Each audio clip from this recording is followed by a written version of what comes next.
Studio Delhi.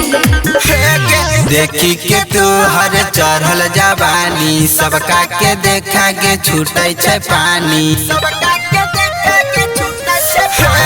देखी के तू हर चढ़ल जवानी सबका के देखा के छूटे छे पानी। सब छोरवा के छई गे माल, सब छोरवा के छई गे माल।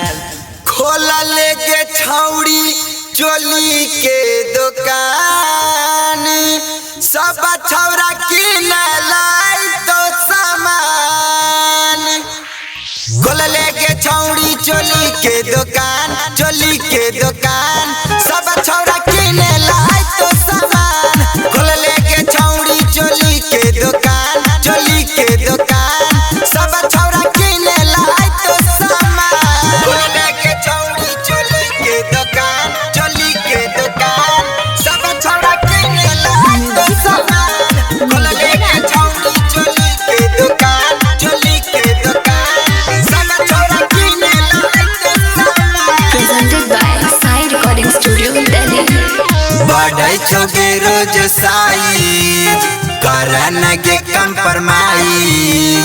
एक बेर छुए दे हमरा करैबो के हम एक्सरसाइज, करैबो के हम एक्सरसाइज। बढ़ै छोगे रोज साइज करन के कंप्रोमाइज। एक बेर छुए दे हमरा करैबो के हम एक्सरसाइज। चढ़ल जवानी न कर जियान, चढ़ल जवानी न कर जियान। खोला लेके छौड़ी चोली के दुकान, सब छौरा किने लाई तो सामान। खोला लेके छौड़ी चोली के दुकान, चोली के दुकान, सब छौरा किने लाई तो सामान। खोला लेके छौड़ी चोली के दुकान, चोली के दुकान, सब छौरा किने लाई तो सामान। Sai Recording Studio Delhi।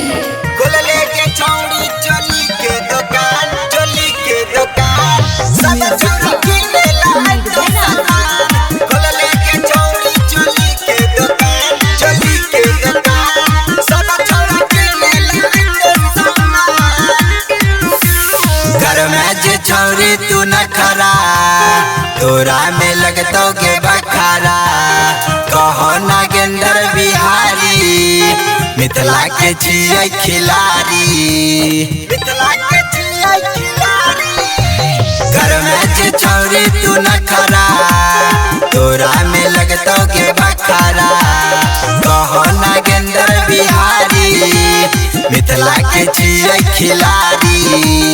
Writer Surya के बात ले मान, सूर्या कृष्णा के तू बात ले मान।